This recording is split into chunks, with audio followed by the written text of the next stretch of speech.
Alright YouTube, this is my channel, and as you see here, I don't get paid for anything I upload. My flat earth videos are for discussion only. I'm not trying to tell anybody what shape the planet is, and I'm not trying to tell anybody how something works.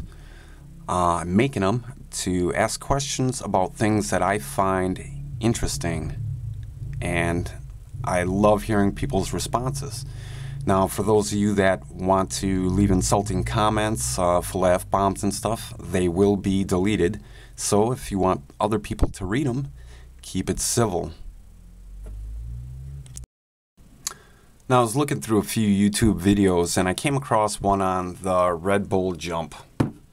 And there's a guy on there with a list of arguments on why he believes the Earth is flat.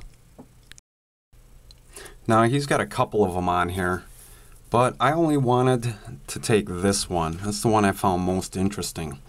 He says, if the sun is 100 million miles away, why would there be such a difference in regional temperatures on the Earth? Iran is the same latitude as Delaware, and yet it's always 30 to 70 degrees hotter. Wouldn't the Earth be a more uniform temp with the heat source so far away? Okay.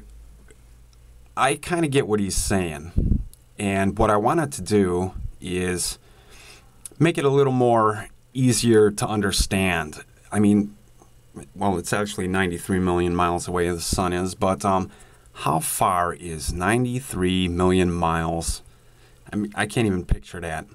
So I wanted to draw up a little diagram and to bring things into a little more perspective. Alright, here's what I came up with, and this is going to be a little tricky for me to explain, but you can Google any of this information. The distance, if you were to line up 30 Earths, you'd get to the moon, okay? If you were to line up 109 Earths, you'd get the diameter of the sun. Alright, well, to get the distance of the Earth, it's actually 11,780 Earths lined up. But to make this simple, we're going to say it's 12,000. And seeing how I'm using a 12-inch globe, we'll convert Earths to a foot. So, and it still works out. It would be 30 feet from the Earth to the moon if the Earth was 1 foot. And now the sun is 109 feet, and that's over a distance of 12,000 feet, which comes out to 2¼ miles. Well, that's still kind of hard to picture, so I wanted to scale it down a little more. So now we made the Earth 1 inch instead of 1 foot. So then the moon would be 30 inches away, which means the sun, that is now 109 inches or 9 feet, is 1,000 feet away. That's what 12,000 inches comes out to be. Well, it would be pretty hard to demonstrate a 1-inch marble Earth and sticking it 1,000 feet away towards something that's 9 foot. Alright, so I wanted to scale it down yet a little more. So I converted the 1 inch to 1/10 of an inch. So this is a 1/10 of an inch scale now. Now the Earth is 1/10 of an inch, which means it's 3 inches to the moon at a distance of 100 feet, okay, to the sun, which is now, it's actually 100 or 10.9 inches, but we'll just use 11 inches just to make it easier. So I think I can demonstrate this out in my backyard. 1/10 of an inch Earth over a distance of 100 feet to an 11-inch sun, and we'll see what that looks like. Now here's what I'll be using for my demonstration. The sun will be my globe, which is 12 inches. I don't have anything that's 10.9 inches. We'll just pretend it's a little bit bigger, but then again, so is my Earth. Here's my Earth, a pinhead. Okay, that thing actually measures 0.15, so it's a little bit bigger, but so is my sun. And because I round it up, we're gonna it's actually 11,780 Earths. That's a difference of 220 that I overshot with the distance, so we'll subtract that, and that's going to come out to approximately 2 feet. So instead of running 100 feet, I'm going to run 98 feet with my tape measure. All right, I'll get this set up in the yard and see what it looks like. So there you have it. Part of the universe, or solar system, in my backyard. There's the sun. And way over here is the Earth, sitting on a bucket over there. So we'll take a close-up and see what that looks like. Alright, here's my tape measure, stretched out to 98 feet. There's our little ball Earth. And way the hell down there is the sun. See if we can zoom in on it.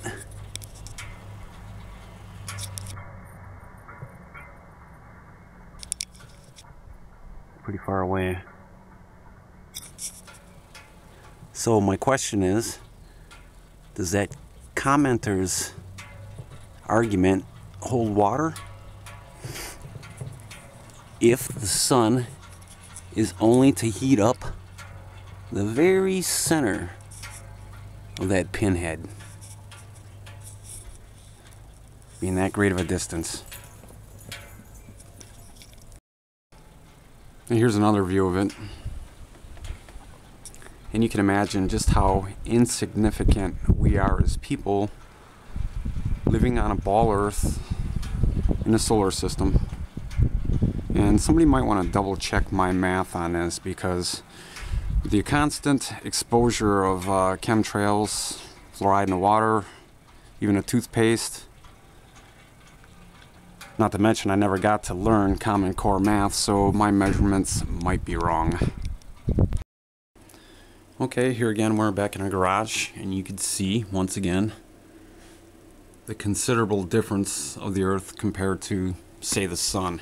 And with that great distance, we still get heat on the Earth, but not at the poles, not as much anyway.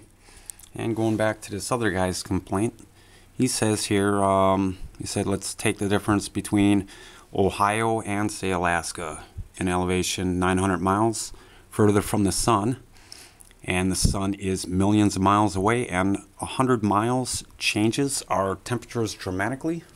Question mark. Well,